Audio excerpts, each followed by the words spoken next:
की सियासत में एक और गर्माहट भी आज है, क्योंकि उत्तर प्रदेश के अंदर मस्जिद का मामला सामने आया और मस्जिद का मामला अदालत तक चला गया और अदालत ने बाकायदा तौर पर एक कमेटी बनाई जिनने कहा कि चलिए इस दरख्वास्त को देखा जाए, क्योंकि दरख्वास्त ये थी कि मस्जिद एक मंदिर के जमीन पर बनी है, इसलिए यहां पर जो ट्रांसफर ऑफ एक्ट है वो लगाया जाए और बाकायदा तौर पर मामला जो है वो देखा जाए। और उसके बाद संभल की जामिया मस्जिद का मामला सामने आया, जहां पर कल जबरदस्त एहतजाज तब हुआ जब जो पैनल कोर्ट की तरफ से तश्कील दिया गया था एसेस करने के लिए वो वहां पर पहुंचा और अचानक से आगजनी हुई, पथराव हुआ और इस बीच गोली चलने की भी खबर सामने आई, जिसमें अभी तक 3 मकामी नौजवानों की मौत हुई है।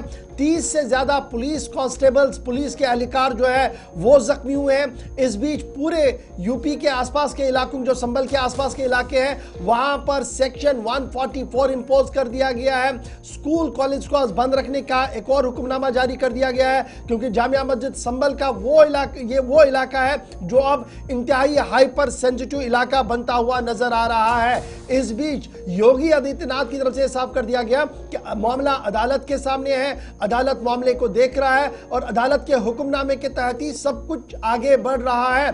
ताहम अखिलेश यादव ने इस पर थोड़ी देर पहले अपना बयान जारी किया है, जिसमें यह साफ कर दिया गया कि जिस तरीके से बेचैनी को फैलाया जा रहा है, दरअसल ये तमाम सूरत हाल रियासती हुकूमत की नाकिस कारकर्दगी की वजह है। संभल कल से लगातार सुर्खियों में है, जहां की जामिया मस्जिद पर एतराज है कि ये एक मंदिर की जमीन है।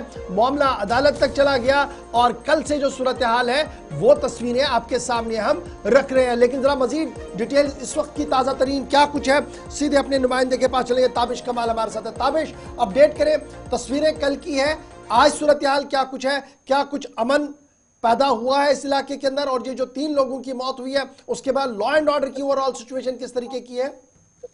देखिए, फिलहाल अगर अभी की बात करी जाए तो 4 लोगों की मौत हो गई है। हालांकि कल देर रात तक 3 लोगों की पहचान हुई थी, लेकिन एक और जो है मौत का मामला सामने आया है। मोहम्मद कैफ जो है उनके बारे में बताया जा रहा है कि उनकी भी मौत हो गई थी। संभल में कुल मिलाकर के नईम, बिलाल अंसारी, नौमान और मोहम्मद कैफ 4 लोगों की मौत अब तक हो चुकी है। कमिश्नर की तरफ से, मुरादाबाद कमिश्नर की तरफ से 1 दिसंबर तक बिल्कुल बाहरी लोगों पर आने पर रोक लगा दी गई है। लगभग 20 से ज्यादा पुलिस के जो जवान हैं उनको चोटें लगी हैं। उसके अलावा 21 लोगों को, 21 जो पर्सन है उनको अरेस्ट किया गया है और उन पर एनएसए लगाया जा रहा है। यानी कि अब सरकार ने पूरी तरह से अपनी मंशा साफ कर दी है कि जिन लोगों को अरेस्ट किया गया है उन पर एनएसए लगाया जाएगा। सबसे अहम बात यह है कि इसमें 2 औरतें भी हैं। जो 2 औरतें हैं उन पर भी आरोप लगाया है पुलिस की तरफ से कि वो ऊपर से पत्थर फेंक रही थी पुलिस के ऊपर, और इसलिए उनको भी अरेस्ट किया गया है। जो मुरादाबाद के कमिश्नर है, यानी उस जोन के पूरे कमिश्नर है जहां पर संभल भी आता है, अनंजय कुमार, उनकी तरफ से कल देर रात एक स्टेटमेंट जारी किया गया था और ये कहा गया था कि हम बाहरी लोगों को बिल्कुल यहाँ पर नहीं आने देंगे। इंटरनेट सेवाएं बंद कर दी गई हैं, स्कूल कॉलेज को फिलहाल अगले आदेश तक के लिए बंद कर दिया गया है। लेकिन अगर संभल की बात की जाए तो अब तक देखिए 4 लोगों की जो मौत हुई है उसके मामले में एक एनजीओ अब जो एनजीओ जो है वो मानव अधिकार आयोग तक पहुंच गया। ये बताइएगा ना, ये जो संभल वाला मामला है, ये जामिया मस्जिद संभल का जब मामला, जब ये पूरा मामला अदालत में था, अदालत की तरफ से एक कमेटी बनाई गई, कमेटी ने जाना था, तो क्या पुलिस व्यवस्था पूरी तरीके से नहीं थी? लोकल लोगों को एतमाद में नहीं लिया गया कि ऐसा कुछ नहीं है, जिस तरीके की अफवाहें फैलाई जा रही है, लेट कोर्ट सी, बाद में देखते हैं क्या कुछ होता है? उससे पहले ये इतना बड़ा तनाव वहां पर हुआ?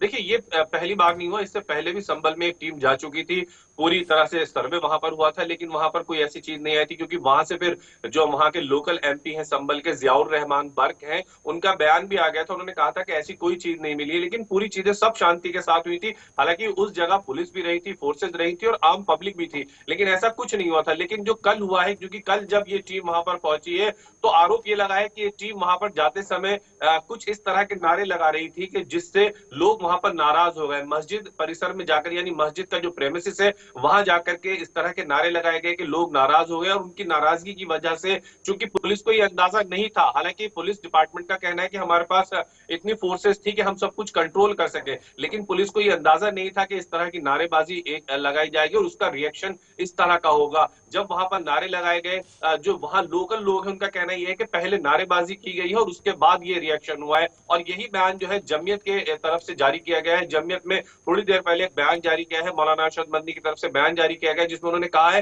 कि अगर नारेबाजी नहीं की जाती तो लोग नाराज नहीं होते। मस्जिद परिसर के अंदर, यानी मस्जिद का जो प्रेमिसेस है उसके अंदर आप खड़े होकर के अगर नारे लगाएंगे तो लोग नाराज होंगे, और उसका एक्शन का ये रिएक्शन था। हालांकि कल जिस तरह से माहौल बना था उससे पहले जब जुमे के दिन वहां नमाज हुई थी तो काफी तादाद में फोर्स लगाई गई थी, लेकिन कुछ नहीं हुआ था। लोग नमाज अदा करके अपने घर चले गए थे। उसके बाद पूरी तरह से पुलिस प्रशासन मुतमईन था कि ऐसा कुछ नहीं होने वाला है, लेकिन कल जिस तरह से सर्वे की टीम वहां पहुंचती है और वो विजुअल्स और वो वीडियोस भी लगातार सामने आए हैं जिसमें नारे लगाए जा रहे हैं, उसके बाद ये सारा मामला बहुत बेहद चलिए, बहुत गंभीर हो शुक्रिया गया जी है। हमारे साथ ज्वाइन करने के लिए। फिलहाल रिस्ट्रिक्शंस आज भी रहेंगी, सिक्योरिटी डिप्लॉयमेंट आज भी रहेगी, लेकिन इस बीच खबर ये कि पूरा तनाव अभी संभल के अंदर बना हुआ